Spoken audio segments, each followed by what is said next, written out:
Well, hello, thank you for joining me today again on the Church History Trail, and we're continuing here down at Mosley Mill. And there's a wee billboard here, so I'm going to read some of it out to you. It says, Mosley Mill, textile related industries have been at the Mosley site since the 1700s, but it was due to the Grimshaw family, well-established local cotton manufacturers, that flax spinning was introduced to Mosley. And then it says, Edward Grimshaw began the flax spinning business in 1834, and under his ownership the mill dam and chimney were created, utilising water and steam power to run the mill machinery. And you can see the mill chimney and also the buildings in some of the other videos that I have done. And it says Henry James Campbell, he was born 1813 to 1889, and in 1859 he founded the joint company Henry Campbell and Company with his first cousin John Campbell, and under John's management and with money provided by Henry, the mill flourished. And it says there that the Campbells invested heavily in the mill, adding many new buildings in the 1870s, but they also provided houses for their workers and established Mosley School in 1868, which provided a basic education for workers' children during the day and evening classes for mill workers and local farmers in the evenings.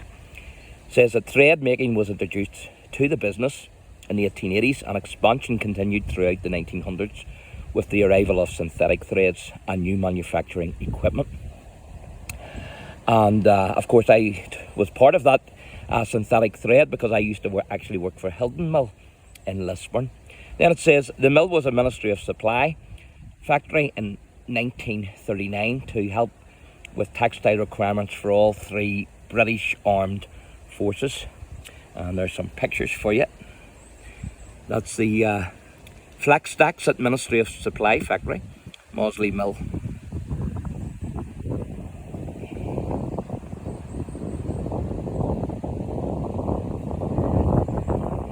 And that's the Mosley Public Elementary School.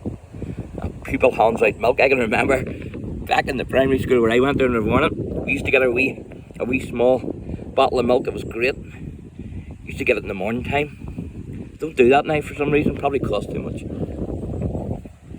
And that's Mosley workers. Certainly that brings back memories of the milk in the primary school where I went. So we're going to take a wee walk up here because there's also the Campbell Memorial Garden, which of course is named after the Campbell family. And the Campbell Memorial Garden has a big connection with the war, because there's actually a trench in the garden now. Unfortunately it's locked, so we can't get in to see it the best, but I'll try and show you it from the gate, at least the best I can anyway. And there's a wee man that I want to introduce you to here before we go up, and it's this gentleman here. Isn't that a cracker?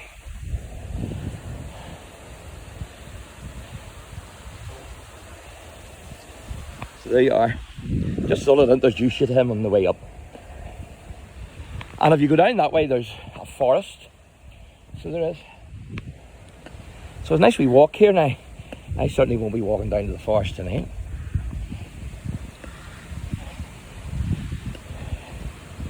But I do have my trusty walking stick with me. So we're approaching the garden now. And I'll just show this summer seat before we do. Isn't that amazing?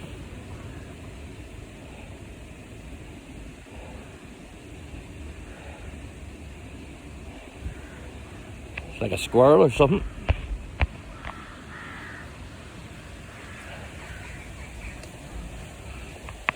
So that's the Campbell Memorial Garden. So I'm going to show you the billboards first, and then I'll try and let you see in there the best I can anyway.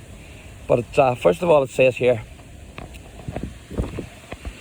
the trenches, and it talks a bit about the trenches, but this part here I want to read out to you. The Mosley Mill site was one of the training areas for both the South and Central Antrim volunteers prior to the outbreak of war. Both the 11th and 12th Battalions of the 36th Ulster Division were formed from these volunteer forces. In September 1914, the Ulster Division was formed from the Ulster Volunteer Force, which raised 13 battalions for the 3 Irish regiments based in Ulster: the Royal Enniskillen Fusiliers, the Royal Irish Fusiliers and the Royal Irish Rifles.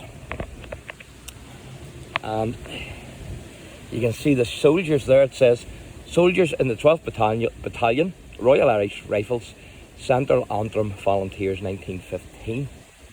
And that there is Tom McKinney's sketch of the trenches. Tom was the grandson of William Fee McKinney of Sentry Hill, Carmoney. Tom lost his life through the injuries he suffered at the Battle of the Somme in 1916. And that's his drawing of the trenches. And then these gentlemen here are soldiers in the 11th Battalion, Royal Irish Rifles, South Antrim Volunteers 1915.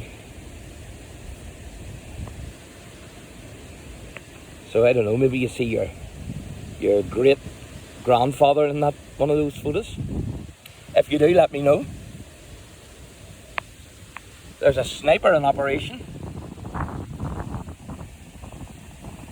And then that's describing the layout of the trenches.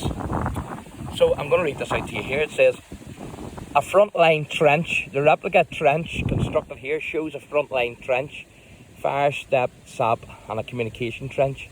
Behind the front would have been a support line within which there would have been dugouts for perhaps 3 or 4 men to squeeze in for shelter or for use by a signer or HQ.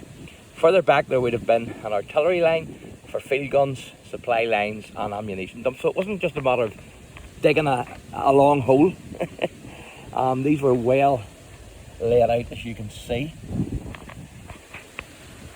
So I'll show you that wee board in a minute. I want to just try and show you this while it's fresh in your memory. So this is the Campbell Memorial Garden, of course named after the Campbell family of the mill here. And unfortunately that's the best I can get you, but the trenches over there, as you can see. You can see some sandbags there. But unfortunately we can't get in there. But behind that fence there and that board is the trench. You can't really see it from here. Unfortunately the gate's locked. Possibly because of, I don't know, maybe the young ones or something. But it's a wee memorial garden and the trench is beyond that fence there. But just a pity we can't get in there. But who knows, maybe some other damn time we might get in. So there you are. You can see the lock on there, 2 locks. So definitely making sure we don't get in. So I'll show you this other wee board and then I'm going to show you the wee bit of a stream on the back of Mosley Mill. So this is the other board, the trenches, and it describes the living conditions, the squalor, the vermin, the lice. You can pause the video if you want to read any of that. Trench routine. Now you can see group of soldiers at Ipsum Training Camp, Surrey, 1915. And this gentleman here is Lawford Campbell, grandson of John Campbell, who was killed in the First World War. The Campbell family made their mark on Mosley Mill between 1859 and 1878. So there's a direct connection with the Campbell family and Mosley Mill, because that's Lawford Campbell, the grandson of John Campbell. Isn't that fantastic? There's the trench. So there you are. I'm going to read this out to you. You'll probably find this interesting. It's a typical day in the trenches. So if you're living in the trenches back in the war, this is what it was like. 5 a.m. There's no lying on there. Stand to. Short for stand to arms, meaning to be on high alert for enemy attack. Half an hour before daylight. 5:30 a.m. rum ration. 6 a.m. stand to half an hour after daylight. Stand to half an hour after daylight, sorry. 7 a.m. breakfast. After 8 a.m. washing, clean weapons, tidy trench. Noon dinner. After dinner, sleep. and downtime. 1 man per 10 on duty. 5 p.m. tea, 6 p.m. stand 2, half an hour before dusk. 6:30 p.m. stand down, half an hour after dusk. 6:30 p.m. onwards. Work all night with some time for rest. Patrols, digging trenches, putting up barbed wire, getting stones, replacement of unit of soldiers every 5 days. Other than when a major action was underway, trench life could be tedious and involved hard physical work, building and repairing trench defences.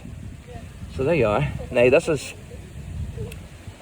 Tom McKinney with fellow soldier John McElwain. Tom lost his life through the injuries he suffered in the front line at the Battle of the Somme in 1916. And that's a letter home from Tom McKinney of Sentry Hill. That's very interesting, isn't it? So where we're actually heading up to now is Mosley Mill itself, as you can see from the sign. I'll just show the wee stream here.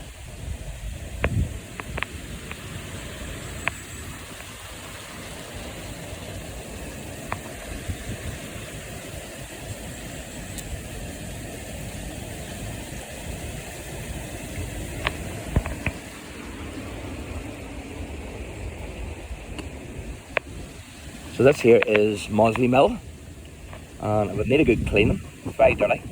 People have worked textiles on the site of Mosley Mill for more than 250 years. So it says there from 1790, cotton printing was carried out, and in 1821, the fabric printing business at Mosley was bought by Thomas and Edmund Grimshaw. So there you are. Then in 1859, the mill was sold to Henry and John Campbell, who I just mentioned. The Campbell family ran the flax spinning business for more than a century.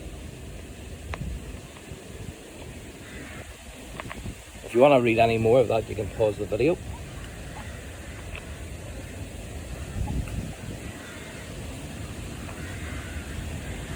That's the dam and mill.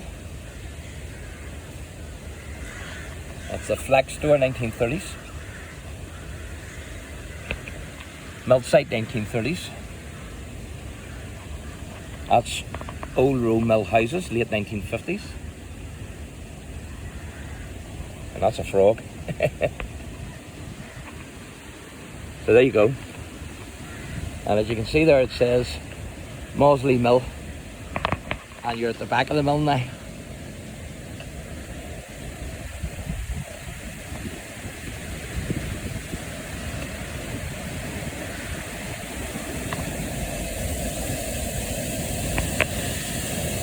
Amazing. See the chimney there?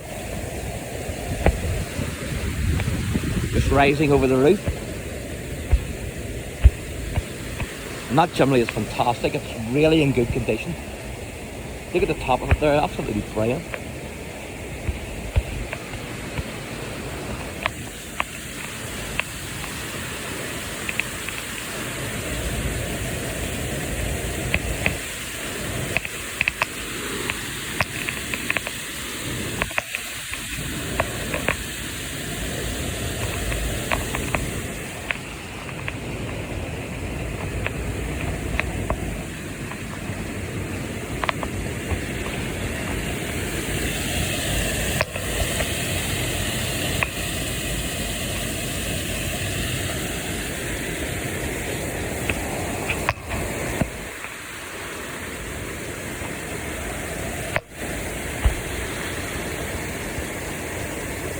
So there you go, ladies and gentlemen. So thanks for watching, and God bless.